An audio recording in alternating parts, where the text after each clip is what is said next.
पाकिस्तान दुनिया के उन 3 मुल्कों में से एक है जिन्हें अब भी पोलियो से पाक करार नहीं दिया जा सका। पाकिस्तान के अलावा सिर्फ अफगानिस्तान और नाइजीरिया इस लिस्ट में शामिल हैं और नाइजीरिया भी पोलियो फ्री करार दिए जाने के इंतहाई करीब है। कल कोयटा में पोलियो टीम पर हमले में एक माँ और बेटी हलाक हो गई, जबकि पेशावर के एक इलाके में वालिदैन ने इसलिए बच्चों को कतरे पिलाने से इनकार कर रखा है कि टीमों के एहलकार उनके इलाके के नहीं। लेकिन ये कोई इनफरादी वाक़यात नहीं है। इस तरह के वाक़यात एक अरसे से पाकिस्तान में हो रहे हैं, जहाँ वालिदैन पोलियो के कतरे नहीं पिला रहे और पोलियो टीम्स पर हमले हो रहे हैं, जिनमें अब तक तकरीबन 100 अफराद हलाक हो चुके हैं। तो पाकिस्तान से पोलियो का मर्ज़ कैसे ख़त्म होगा, इस बारे में हम बात करेंगे आज डॉक्टर ज़मीर सुहाग से, जिनका ताल्लुक़ आगा खान यूनिवर्सिटी कराची से है और वो पब्लिक हेल्थ एक्सपर्ट भी हैं और पोलियो के ख़ात्मे के लिए पाकिस्तान में काम कर रहे हैं। डॉक्टर सुहाग, वेलकम टू व्यू 360। ये बताइएगा, पाकिस्तान से कम शरह ख़वानदगी रखने वाले और गरीब ममालिक से पोलियो ख़त्म हो चुका है, पाकिस्तान से क्यों नहीं ख़त्म हो पा रहा जबकि 2016 टारगेट था?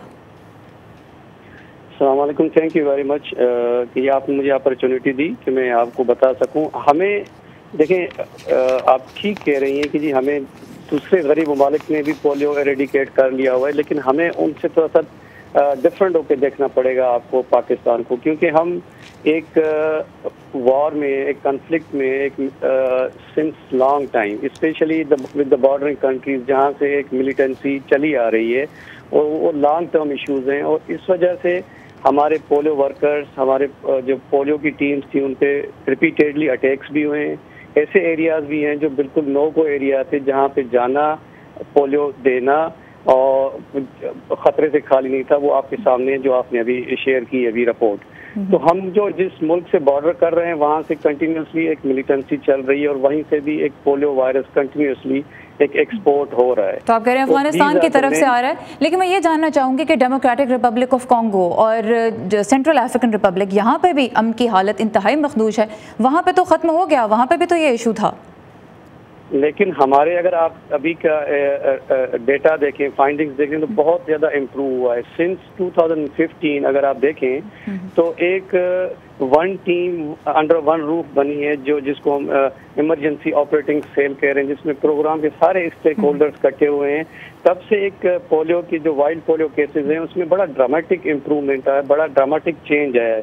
अगर 2014 में देखें तो वहाँ पे 306 केसेस थे पाकिस्तान में, और 2015 में वो 54 पे चले गए। और slowly and gradually with the efforts, with the commitment, aggressive implementation, decision making, और ये एक कोलैबोरेटिव वर्क था EOC का, नेशनल इमरजेंसी जो आपकी national emergency plan for polio eradication जो 2015-16 में बना, उसका और आगा खान यूनिवर्सिटी का एक कोलैबोरेटिव काम रहा है 2013 से जो अभी तक। आपने जिक्र किया डेटा का, और वाकई डेटा कुछ हद तक एनकरेजिंग भी है। 2014 में पाकिस्तान में हाईएस्ट इंसिडेंस हमने पोलियो का देखा, 306 केसेस आपने भी जिक्र किया कि सामने आए, लेकिन उसके मुकाबले में 2017 की अगर हम बात करें तो सिर्फ 8 केसेस हैं। एक चीज़ जो मैं जानना चाहूँगी वो ये है कि 2014 में फाटा की सूरत हाल ख़राब थी और बलूचिस्तान की कदरें बेहतर थी। बलूचिस्तान में 25 केसेस थे, फाटा में कोई 167 केसेस सामने आए थे। अब सिचुएशन रिवर्स नज़र आ रही है कि फाटा में 0 हो गए हुए केसेस और बलूचिस्तान में 3 नजर हैं केसेस। तो ये और भी कुछ इलाकों में ऐसा हो रहा है, तो ये थोड़ा बताइए शिफ्ट कैसे आ रहा है?